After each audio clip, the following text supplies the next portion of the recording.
Hi, and welcome to the Peak Endurance Podcast. My name is Isabel Ross, and I'm the coach at Peak Endurance Coaching. Episode 49 is an interview with Trang Nguyen, physio and strength and conditioning coach at the Motion Mechanic. In this conversation, we discuss how to periodise your strength training, what the best types of exercises are, how many reps and sets you should do for different outcomes, and whether or not you will bulk up. Spoiler alert, you won't. I am a big proponent of strength training, and I think this podcast is full of information that will hopefully convert you to all agreeing with me. Are injuries ruining your enjoyment of running and hindering your performance? Utilising the latest in technology and with a wealth of experience, the team at Health and High Performance can assist you with all your running injury and performance needs. So to get back to enjoying your running and achieving the results you are capable of, head to healthhp.com.au/run. Enjoy my chat with Trang. Hi, Trang, and welcome to the Peak Endurance Podcast. Thank you. Thanks for having me. Really excited to chat. Yeah, I think it's going to be a good one. I've told my listeners a little bit about you, but why don't you tell them a bit more and why you're interested in running and strength and conditioning and all those sorts of things? Yeah, for sure. So I, after graduating from high school, I went to do a physiotherapy uni course. At the same time, though, I did a little course to become a personal trainer. So I actually was doing personal training first, working with the general population, so working with like general health, weight loss, things like that. And then I got into gym training, things like that. And then a few years later, I got really bored of gym training, just doing the same exercises all the time. Then got into running, and then actually did some more qualifications to become a strength and conditioning coach, to work specifically with like endurance athletes. So that's kind of how I got into it, and it's really cool because I enjoy it, I love it, and I can actually, with my own training with triathlon, I can kind of like feel exactly what my clients are going through as well. Like everything they say, I'm like, yeah, I've been through that before. So yeah, now doing a combination of both physiotherapy and strength and conditioning coaching, which is a lot of fun. So you also got your physiotherapy qualification as well? Yeah. So I graduated, and I'm working in a private practice. So at a private practice, body motion physiotherapy in Mitcham, and there I'll work with all populations, and then with strength and conditioning, then I used to work with most populations, but now it's pretty much predominantly endurance athletes. So what's the difference, say, between a personal trainer and a strength and conditioning coach? That's a really good question. So personal training, I guess the course to become a personal trainer is the one that I did was a 6-month like TAFE course. So when you do that, you have all the principles to help people with their health and with their fitness, and then you can work with all types of populations. With strength and conditioning, you'll go further. You'll almost take a step further, and then you work more with sporting populations to help them get better at their sport. So whether it is running or triathlon, or if it's like soccer, AFL, whatever it is, you help the athlete get better at their sport through gym training. So to actually develop the athletic attributes for them to run faster, for them to run longer, for them to jump higher. So it's very like sport specific rather than just health or rather than like weight loss. So when you're doing a sports and conditioning coaching course, you get to specialize in what particular sport or area that you're interested in? With the course, it's very like team-based focus, because That's what I was told. team sports kind of make up majority of, I guess, like sport really. I mean, you have the individual sports of like, running, triathlon, endurance. Then you might have like Olympic lifting, powerlifting, they're like solo sports. And then you might have like skiing, surfing, all those things. But then team sports is a massive component, and it's like a very popular sport for people to watch and get engaged in as well, that gets televised on TV and stuff. So there's a big team sport focus, and then from there I guess you can kind of move into the direction that you get interested in, and then apply all the principles to the sport that you want to work with. So for me, that was endurance sport. No, obviously being a triathlete, now when a lot of runners are not keen to do strength and conditioning work because they're afraid they're going to bulk up, What are your thoughts on that one? That's pretty much the first objection, isn't it? Like, Yes, what it about, definitely is. how does it work getting bigger muscles? Yeah, Well, yeah. So, when it comes down to strength training, the general association is, yeah, you build bigger muscles, therefore you get stronger. yeah, But there's also ways that you can like apply and strategize your training so that you get stronger without actually building as big muscles. So it's actually a combination of training and nutrition as well. So if you look at like bodybuilders, their main goal is to get bigger muscles yeah, and to shape their muscles in a really specific way. So it's a massive component of like doing certain reps. It actually used to be, do 8 to 12 reps or more. Now it's actually less as well if they go to failure, or they actually do a weight that's heavy enough that it's close to failure at least. yeah, And then they're having enough protein intake as well. So the combination of those two is what actually leads to like muscle hypertrophy, and that's what really focuses on building bigger muscles.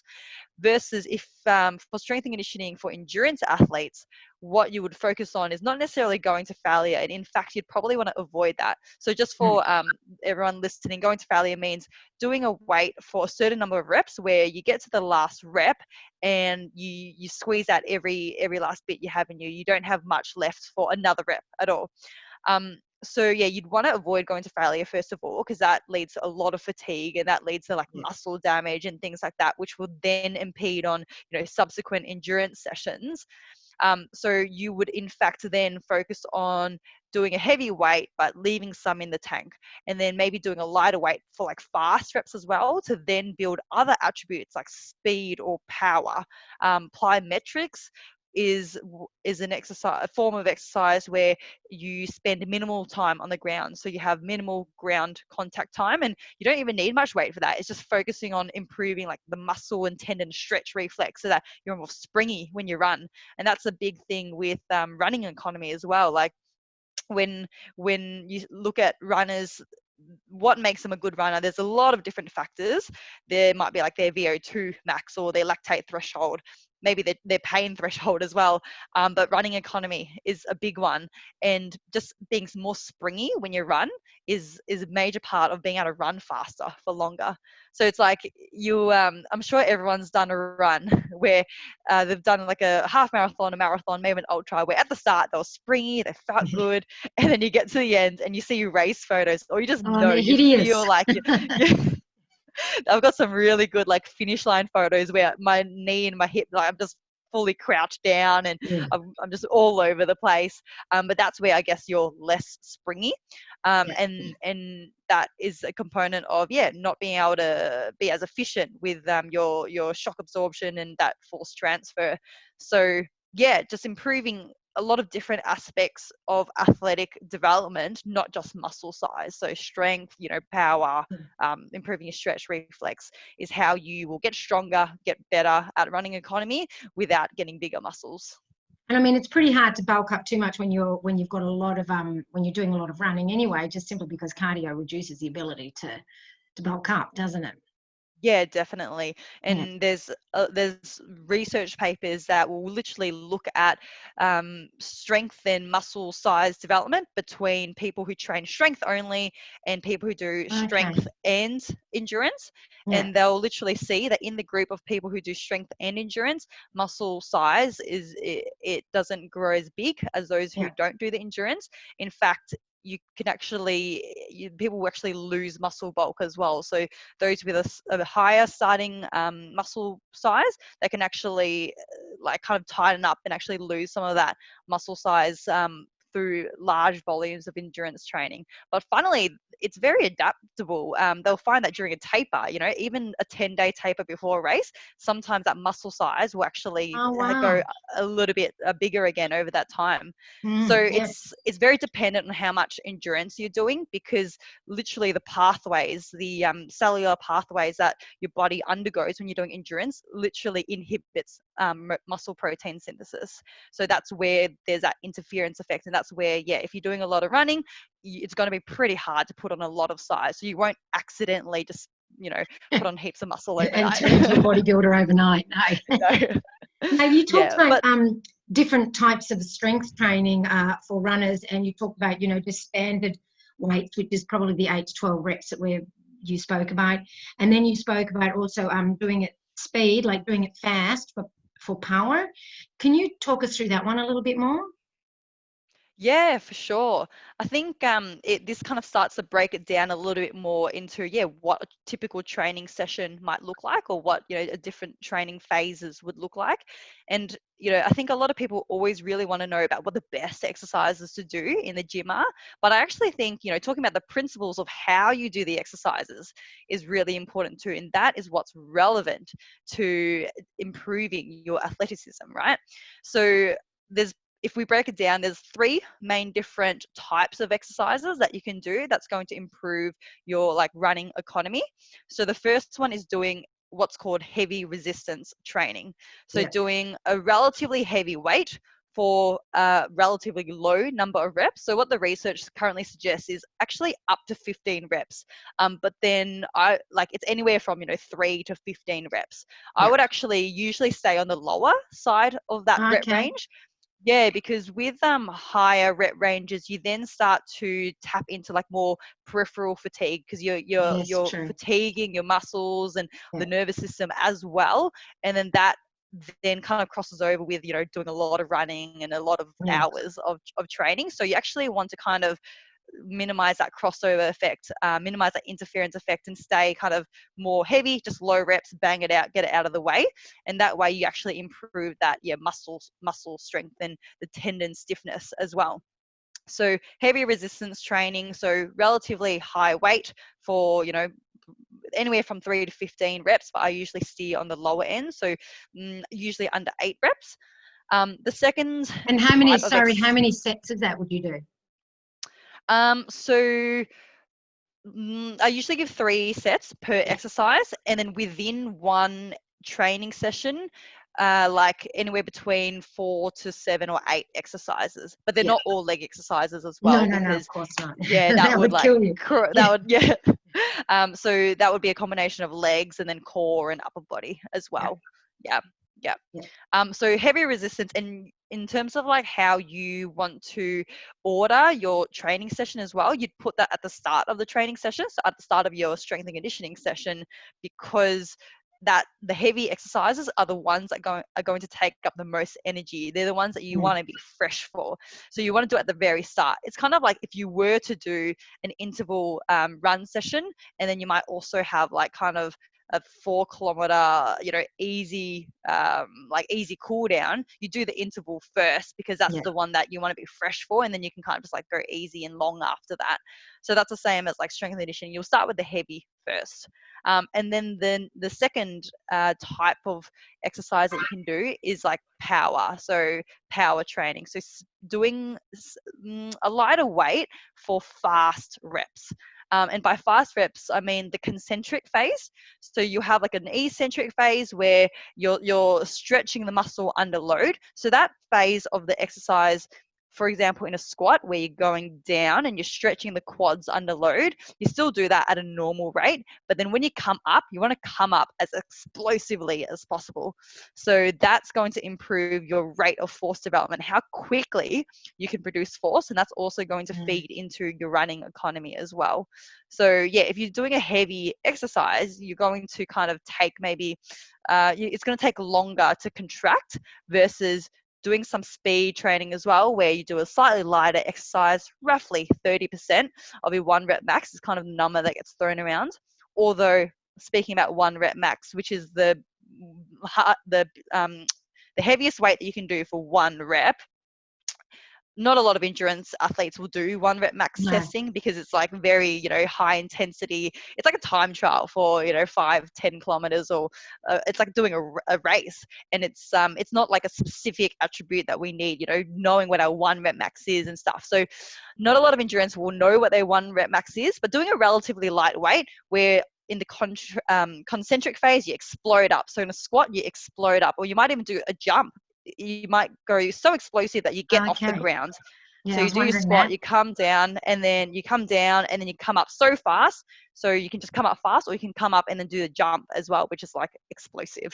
You know you're explosive when you're getting off the ground. So that's the second form of train or type of exercise that you do, an explosive resistance exercise. And the third one is plyometrics, which is what I mentioned before, where you're spending minimal time on the ground. So you have to actually come down onto the ground. You have to absorb that force, and then you got to redirect it, and then you got to spring back up again. So that's something like jumping or hopping, where you're pretend the floor is lava, right? You want to spend minimal time on the ground. You want to hit the ground and come straight back up again as quickly as you can. And that's what running is. Running Yes, is a basically. series of like plyometrics. It's like, hopping one foot to the other for the duration of 10 kilometers, half a marathon, a marathon. So the more the more springiness you have, the more efficient you're going to be, because you can actually use the free energy of that tendon stretching and recoiling, and you don't actually have to use energy. Like, that's actually free energy that you can get to spring off the ground and propel yourself to the next step. It's like, I usually say, think of your tendon like an elastic band, right? If you've got a thick, heavy elastic band and you pull it, it's going to recoil quite with a lot of power. It's going to recoil quickly. You can flick it across the room. It's going to fly across the room. But if you have one of those like really thin, overstretched elastic bands, And you they try just to flick sag. it. Yeah, it's going to be a bit slower. It's going to be a bit more sluggish. So that's the same as our tendons. We want our tendons to be like that thick, heavy elastic band, so that when you stretch it, it recoils. It's like bang, and then that's how you improve your springiness and your running economy. So those three exercises are the kind of the ones that I'd rotate my clients in and out of in a strength and conditioning So program. would you do that, say, those three forms of exercise in one session or over a week, or would you be periodizing them throughout a season? Yeah, I'd periodize them over a season. Yep. Sometimes if it's like, I'm saying that currently we're in off season because we don't have many races at the moment. So at the moment is a good time to be focusing on like heavy strength training, because that is quite taxing, because it's a heavy weight. It takes a lot of energy to do that. And then you can also put in a couple of plyometrics exercises here and there within the sessions. You can put some explosive power ones as well. But then I would be like, for a lot of guys at the moment, I'm focusing on strength, and then you might get to a point where it's competition season. You got a lot of races. Then you might dull down on the strength stuff so that you can really put your energy and your time into the running stuff, and then you can do some of more of the plyometrics, the power stuff, because that's like a bit more specific, a bit closer to what you need to do on the races that you're entering in. Yeah, So excellent. yeah, there's kind of like no right or wrong. You just go about them depending on where they're at in their race calendar and stuff. And when you're talking about, tendons needing to be springy and that sort of thing, what then is the role of stretching? Ah, yes. The good controversial topic of Yes. stretching, right? Oh, yeah. We all want to have Yeah. reasons not to stretch. What's that? We all want reasons so we don't have to stretch. Well, what I'm about to say is probably going to be to confirm your bias then, right? Yeah, good. So okay, so stretching, there's a few different objectives that someone might want out of stretching. So one might be like flexibility. Yeah. And then another common one is like reducing injury risk. I think that's a common perception that, stretching reduces injury risk, right? So we'll address those separately. So in terms of flexibility, what the research shows is that stretching can improve flexibility over time. And, you would expect that. Like, you look at gymnasts who do like a lot of stretching and they're flexible. So there is definitely, causation. If you stretch more, you're going to get more flexible. Although you can actually achieve similar flexibility benefits from doing the right strength exercises as well that go into range. So if you think about doing like a stiff-legged deadlift, or even like a calf raise where you drop your heel below the step, you're getting a stretch during that exercise. And it's actually even a bigger advantage because you're getting an eccentric stretch. So you're stretching that muscle under load, and then you're actually making it stronger as you go through the concentric phase. So it's like win-win, because you get that stretch as well as strengthening in one exercise. So best bang for your buck. It's a massive time saver. So for flexibility, you can do either, but you can get the same benefits from stretching or strengthening. And actually, another reason why people might stretch is for subjective sensation of Yeah. relief if their muscles feel tight as well. Mm. So that's something that I forgot to mention before. So that's one reason that I think would be beneficial. If you feel like your muscles feel tight, then you can stretch to get that short term like relief, because you sometimes it does feel really good to stretch. Although if you want to look at the big picture, if it's feeling tight, there may be another reason why it's feeling tight. And stretching is kind of like a band-aid effect. Like, it will make it feel better at the time, which is sometimes what we need, but then in the long term, it's probably not going to fix what caused the tightness in the first place. Yeah. And what caused the tightness is like a whole other rabbit hole that we can go down. Yeah. And the third objective why people may choose to stretch to reduce injury risk, pretty much the consensus of the science at the moment, and you're smiling like where this is going. The consensus of the science at the moment is that stretching doesn't reduce injury risk. So if you want to reduce your injury risk, stretching is probably not the best way to go about it. You're probably better off doing other things that will help, that actually have more of a relationship with injury risk, like watching your training program, making sure that your loads aren't spiking, you're not going too fast too quick, doing strength training to get your muscles and your tissues and your bones like more bulletproof, more resilient. Because we know, and actually just to mention as well, there's also not a lot of evidence to show a causative effect between strength training and injury risk. But my reasoning is that when someone gets an overuse injury and they go to the physio or the osteo or chiro, they'll get treatment like massage, things like that, but then they'll have to go through rehab. They'll have to then strengthen that tissue, that muscle that has gone through that overuse injury, because it's going to be weaker as a result of like maybe a strain or a tear, a tendinopathy. It's going to be a little bit weaker. So then they go through this rehab process to get it stronger.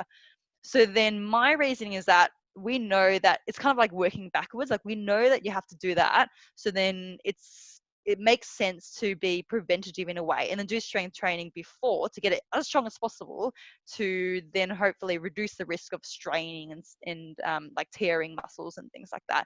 But at the moment, there's no solid research to show a link between the two. So yeah, if it's injury risk, that Mm. reducing injury risk that you guys want, then there's a lot of different ways to go about it. But stretching probably isn't, like, there's no strong evidence to suggest that. So that's nice. So we don't all have to feel guilty anymore about not stretching. Yeah, exactly. Perfect. So now, obviously, people are in isolation. Gyms have been shut for quite a while. I mean, they're going to be opening up soon. But if you're still in isolation or you don't have access to a gym, what can people do for strength training? Mm. I think that's been a really tough one for a lot of people the last few months. And yeah, we are kind of getting to the end of the period and gyms are reopening again. But yeah, it's been a tough ride for a lot of people, because a lot of athletes and a lot of people are used to having the equipment in gyms to be able to do the heavy That's resistance right. training, Yeah. and there to do the explosive training. So then you get stripped away and you don't get that equipment. So the best thing that you can do is to adapt and, one, find whatever you can around your home to load up. So you can actually, I've found that some of my clients have gotten really creative, and you can actually build up some decent weight with stuff around the home. So getting a backpack, putting textbooks in there, putting different, I don't know, milk jugs in there, you can actually build up a decent amount of weight in that backpack, and then you can then do squats. You can then do calf raises with that backpack on your back. The other alternative that you can do to adjust the weight without increasing external weight is actually doing like single leg exercises, for Mm. example.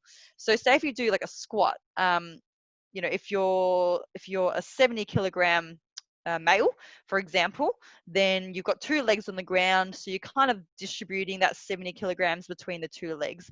As soon as you take away one leg and you do a single leg squat, then you're immediately doubling the weight, and you're going to be taking on that entire 70 kilograms with that one leg. So that's a very quick way that you can make an exercise challenging without use of any external weights. Like single leg squats are pretty challenging. Like it's an Yeah. advanced exercise.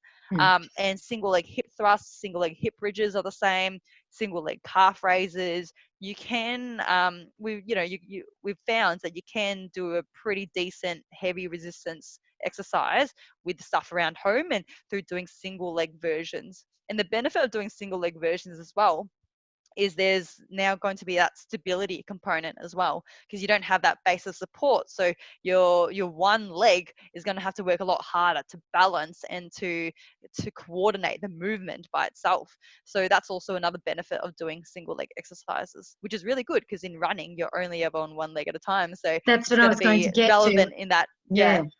And Yeah. would you, in general, even if gyms are around, would you recommend one-legged exercises for runners to do quite, as one of their sort of main exercises? Yeah, for sure, for sure. Yeah. What I would usually suggest is like, yeah, do like one heavy exercise. So you might do like double leg squats or deadlifts, like the classic exercises, and then you'll do what's called like accessory exercises. So then you'll move on, and then you might do some like lunges or some single leg, yeah, calf raises or single leg hip bridges, single leg deadlifts where you're on one leg. So then you're addressing different attributes. So you address strength in the very first exercise that was heavy, and then you're now addressing more stability and like isolated strength, because we all have a dominant side as well. Yes. When a runner gets injured, they'll find that it's usually one side. It's more commonly one side than both sides. So then you want to be able to have independent strength on the left as well as the right. So yeah, doing both is really good. Now, and do you see any value in, say, body weight exercises? Mm. Well, I think over the last few months, while gyms have been closed, like it's been the savior for a lot of us, Yeah. because most of us haven't had like barbells at home. So yeah, body weight exercises have been really helpful in that space. Like I think when gyms open up again, you do want to, if you can, do a couple of exercises with heavy external weight, and then you can do a lot of accessory exercises, body weight as well. And especially when you're looking at other areas of the body like core and upper body, there's a lot that you can do for body weight. That's really awesome. And I think a lot of people might say, but you can't get strong on body weight, and I used to think that as Yeah. well. But then if you reflect on gymnasts again, and I've brought them up twice, so maybe I've got like a secret secret gymnast in me. But they're very like they've got so much strength, they've got so much Yes, it's flexibility, true. and Yeah. a lot of their training is body weight. They're Mm. hanging off bars, they're doing like flips and tumbles and stuff, and they have decent muscle bulk, and they have decent strength as well. Yeah. Yeah. So yeah, you can definitely get creative and achieve strength through multiple different ways. Now, many runners will go, oh, but all I want to do is run. I don't want to waste my time going to the gym. How long should it like take to do a gym session for running? Mm. Yeah, you definitely want best bang for your buck Yeah. sessions. You don't want to be sitting around in the gym for 2 hours. I No. know like strength athletes will happily sit in the Yes, gym and that's do a right. 2 or 3 hour training session, which is crazy. Like Yeah. we'll happily run for 2 or 3 Oh, yeah, hours. that's fine. Um, yeah, exactly. So yeah, you want to be as efficient as possible. There's so different coaches will prescribe different types of training sessions. My approach is like do a couple of quality sessions in a week, where you might be in the gym or you might be doing your strength at home for anywhere between 30 to 45 minutes is Yeah. pretty good. For a couple of times a week is pretty much all you need, because you can be efficient and like do a circuit and go between different body areas, like different muscle groups, so that while you're resting your legs, you can do a bit of core, you can do a bit of upper body, and then come back to your legs again. So you can Yeah. be efficient that way. I know some coaches, and this hasn't been something that I've kind of explored with too much, but some coaches might do like 10 minutes 5 times a week or something. So Oh, kind okay. of I more haven't heard of that one. frequently. Yeah, like more frequently, but just kind of a little bit. Yeah. So it kind of depends. You can kind of, I think the best thing you can do is like try what works for you as well, because we know that people are so individualized and everyone has their own preferences and different stimuli that their body responds to better. So if you're a runner listening, you should try a bit of both, in terms of like try a 45-minute session, try 10-minute sessions here and there, and see which one over time suits you more. But I think, yeah, you kind of save a bit more time in a way if you just bang it out in 30 to Yes, I 45 agree. minutes Yeah, because you've changed into your gear, you've brought out the equipment, you're already in that zone, so you might as well just kind of get it yeah, out in that time. yeah. Versus, I think, we always know that the first step is always the hardest step. So like getting started is always the hardest. Getting off the couch is the hardest part. Getting out of bed is the hardest part to Oh, yeah, start the training session. So just, yeah, I think 2 or 3 sessions in a week, but 30 to 45 minutes would be my recommendation. yeah, yeah. So 2 to 3 times a week. And which day do you recommend doing strength training on the easy day or on a quality session day? Mm, yeah, this is actually a really challenging one for a lot of runners, I know, because there's only 7 days in a week, and That's right. you can only, there's only so many time slots you Yeah, can fit in strength and conditioning. So I reckon this would depend on how much running you're already doing. So if you're doing 3 or 4 runs a week, then you've got 2 to 4 extra days in the week that you can put strength and conditioning on a completely separate day by itself. So that's okay.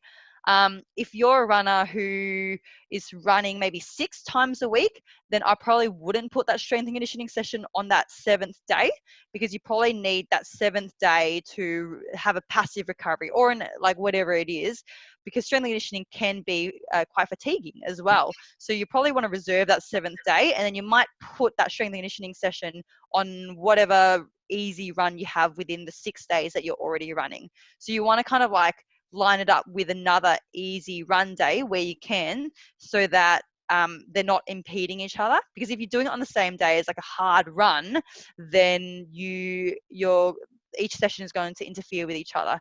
Whether you do the strength and conditioning session first, then the second session, the speed session, is going to suffer because you're going to be fatigued, your muscles are going to be like sore, your muscle fuel stores are going to be depleted, and then vice versa. If you do your speed session first, then your strength and conditioning session is also going to suffer a little bit as well. However, having said that, if you get to a point where you're training, like you, Isabel, you've been through this before, you might be running like 7 days a week for different periods of time. In that case, you might have one easy run day. I probably wouldn't put strength and conditioning on that day, because you're already running every day. So you're working your legs every day, and then you get one day we have like a relatively short, easy run. I'd probably try and save that day as an easy day, and then move that strength and conditioning session to maybe line up with like a medium distance yeah, run, or you might have to then put it to line it up with a hard run just to make it a very, very hard day, and then you can have your very, very easy day. So it kind of depends on where the run is at. But I think, yeah, programming and making sure that you're getting adequate stimulus, but then also adequate recovery is really important, because it's it can be very easy to get really into it as runners are, like we're really into what we do, yeah, and not having enough recovery days in between. So that can yeah. then, yeah, go down a path that you don't want. So yeah. And say someone's doing all their different weights and they're periodized it and that sort of thing, and then they start their taper. Should they completely stop doing any strength work at all in the taper, or should there be? I know you spoke about becoming more specific, but should you even stop the plyo and the power sort of exercises, or should you still do a little bit of that? Mm, mm. I think it would depend on the individual. So it would depend on one, what they're tapering for. I think if it's a really, really big event, if it's like an ultra marathon and you want to be as fresh as possible, then you might have your last S&C session kind of, at the start of the taper, and you leave the taper just for you to really let that fatigue diminish, and you let Yeah, that taper just, yeah, you really kind of calm down during that taper. For a lot of runners, otherwise, it can be good to still do some strength and conditioning during a taper, but then you taper that strength and conditioning as well. So instead of doing like a full strength session, what you can do is you can also reduce the volume to reduce how many sets you do, or you can reduce how many reps you do. But what's generally suggested is you maintain the intensity. So you maintain how much weight you're still doing. And that principle applies for running taper as well. Like you might reduce how much running, how many kilometers you do, but you still maintain, whatever speed that you would usually do so that you don't lose fitness. Because that's the other risk, right? Like a taper, you want to let that fatigue diminish so that you're in peak condition for your race, but you don't want to taper too hard that you lose fitness. So a Yeah. good way to do that is to reduce that volume, but then you continue to keep that intensity. So you keep that fitness, and you keep kind of that, even that perception, that sensation of going at a certain speed, so that you can show up on race day and you've got that in you, you're ready to go, versus kind of tapering too hard and getting sluggish and things like that. So yeah, for strength and conditioning, reducing volume is generally the best way to go, and maintaining the weight. Although if you are doing like heaps and heaps of weight, you might want to reduce that weight by a certain percentage as well. But you don't have to completely drop down to zero. Like maybe drop it down to 70% of what you usually do or something. Yeah. Now, I know you spoke about, different parts of the body. So a lot of runners think that they maybe only need to do leg weights, and I'm presuming you think upper body weights are important still. Mm, yeah, for sure. I usually use this as an example, and I know this is like probably going to be more an audio form, so you might not be able to see it. But what I'm doing now is I'm pulling up from the top of my t-shirt. So I'm pulling the top of my shoulder of the t-shirt up. And what happens is you're pulling one side of the t-shirt, but also the rest of the t-shirt, even the bottom parts, is going to be lifted up a little bit as well, right? Because the entire t-shirt's connected. It acts as Yeah. one unit. And our body is the same.